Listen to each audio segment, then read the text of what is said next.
এখানে আমার বাবা লাইট সেট করছে। এখানে আমার মা হলুদ বেটে দিচ্ছিল। আর আমার সরস্বতী পুজোয় এইটা আমাদের প্রসেস চলেই প্রত্যেক বছর, যে হলুদ মেখেই স্নান করব।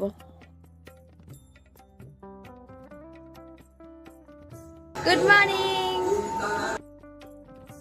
এখানে আমিও হলুদ মেখে নিয়েছি, আর আমি একটুখানি হলুদ মাখতে পারি না, আমি পুরো সারা গায়ে আমি হলুদ মাখি, আর আমার হলুদ মাখতে খুবই ভালো লাগে। তারপর এখানে আমি ফল কেটে নিচ্ছিলাম ঠাকুরের জন্য।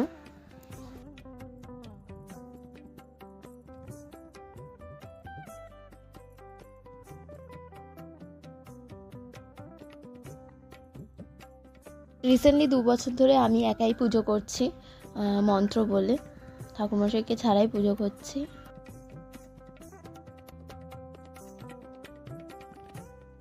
তোমরা অবশ্যই জানিও যে আমি ঠাকুরকে কেমন সাজাতে পেরেছি নিজের হাতে।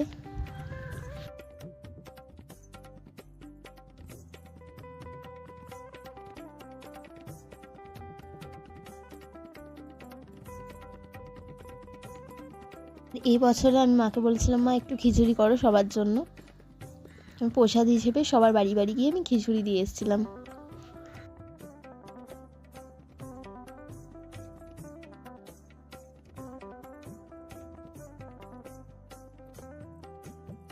এখানে দেখতেই পাচ্ছ আমি একা একা অঞ্জলি দিচ্ছিলাম, আর আমার অঞ্জলি দেওয়া হয়ে গেলে আমার মা অঞ্জলি দিত। আর আমার বন্ধু বান্ধবরা এমনি টাইমে খুব তাড়াতাড়ি চলে আসে, কিন্তু কোনো কাজ বা পুজো কিছু হলে আমাকে পুরো সম্পূর্ণ একাই ছেড়ে দেয়।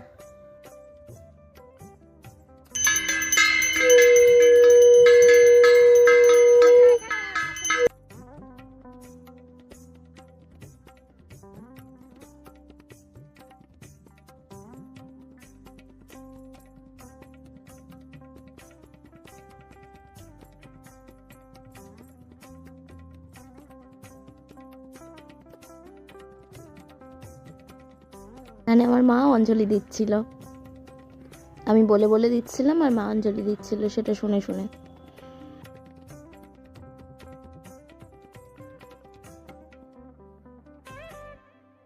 এই বছরে সরস্বতী পুজোর পরের দিনই আমার খুব শরীর খারাপ হয়ে যায়, তাই জন্য কোথাও বেরোতেও পারিনি। আমি যা পুজো করেছিলাম সেই দিনকেই, আর সেই সন্ধ্যেবেলা একটু ঘুরতে বেরিয়েছিলাম আমাদের আশেপাশে ঠাকুরগুলো দেখতে, কিন্তু ভেবেছিলাম যে শাড়ি পরে ঘুরতে বেরোবো, সেটা আর বেরোতে পারিনি। আর আমি এখানে সবাইকে প্রসাদ দিতে যাচ্ছিলাম, আমি আর আমার মা মিলে।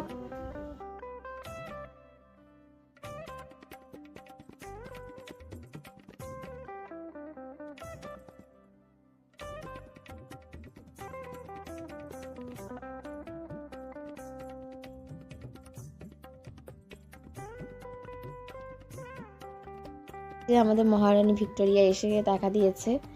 এর আরেকজন সখী আমার বাড়িতে সেদিনকে আসতে পারিনি, তার একটা প্রবলেমের জন্য। তো তোমরা এক সখীকেই দেখে নাও আমার।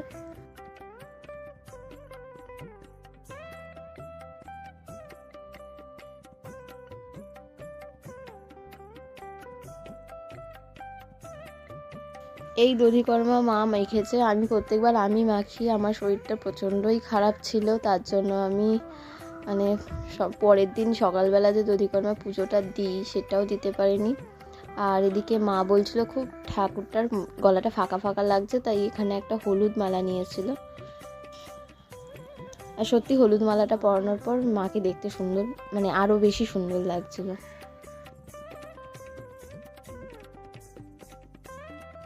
তো এই বছরে পুজোটা করতে আমার খুব ভালো লেগেছে, নিজের হাতে সবটা করেছি, মানে মায়ের মুকুট থেকে শুরু করে মায়ের গয়না সব কিছু নিজে বাছাই করেছি, নিজে তৈরি করেছি, আমার খুব ভালো লেগেছে। আর আরেক দিকে হচ্ছে আমি এবারে পুজোতে বেশি মজা করতে পারিনি, ওই দিনটুকুই জাস্ট পুজো করেছি। তারপরে এই শরীরটা এত দুর্বল হয়ে গেছিলো, এত খারাপ হয়ে গেছিলো, তারপরে আর কিছু করতে ইচ্ছে করেনি, আর এবারে সেরকম মজা করতে পারিনি। আর পুজোটা বলতে গেলে একাই করেছি, কেউ ছিল না, হয়তো ঘুরতে টুরতে সবাই গিয়েছিলো আর স্বাভাবিক। কিন্তু আগে আমাদের এই পুজোটা খুব বড় করে হতো, তখন আমরা সবাই মিলে করতাম। এখন আস্তে আস্তে সবাই বড় হয়ে গেছে, সবাই যে যার মতন যায়, আমি আপাতত একাই করি। আর দেখা হচ্ছে পরের একটা ব্লগে। আমিও সবাইকে দধিকর্মা দিতে চাই, আর এখানে ব্লগটা এন্ড করলাম। টাটা বাই, ভালো লাগলে লাইক করে দিও।